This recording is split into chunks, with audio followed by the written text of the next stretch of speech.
Antisipasi penyebaran rabies pada anjing, Dinas Peternakan Buleleng Bali gelar vaksinasi massal. 60.000 ekor anjing peliharaan jadi target vaksinasi, sementara anjing liar akan dieliminasi.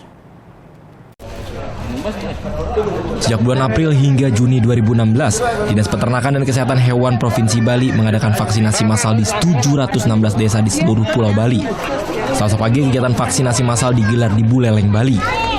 Ini adalah vaksinasi massal tahap ke-7 yang menyasar anjing-anjing peliharaan warga di Kecamatan Kubu Tambahan, Buleleng. Kubu Tambahan masuk dalam zona merah bahaya rabies di Bali. Warga Kubu Tambahan mengaku vaksinasi massal mengurangi kekhawatiran mereka terhadap bahaya rabies.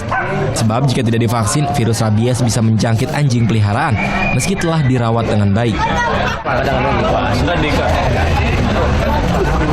Ya, punya perasaan khawatir.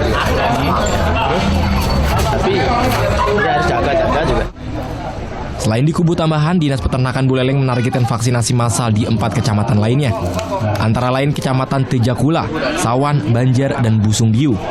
Sekitar 60.000 ekor anjing peliharaan akan divaksinasi, sementara anjing liar akan dieliminasi. Nah, kami menghimbau kepada masyarakat yang ada di Buleleng yang memiliki anjing, mohon bantuannya untuk mari bersama-sama melakukan vaksinasi massal secara gratis ya, bertahap selama 3 bulan.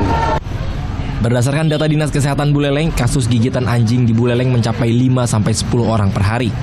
Tahun 2015 lalu 2 orang tewas karena positif rabies. Sementara di tahun 2016 sudah ada 15 kasus gigitan anjing yang positif rabies. Namun belum ada korban jiwa karena penanganan yang cepat oleh petugas medis. Putu Wijana melaporkan untuk NET.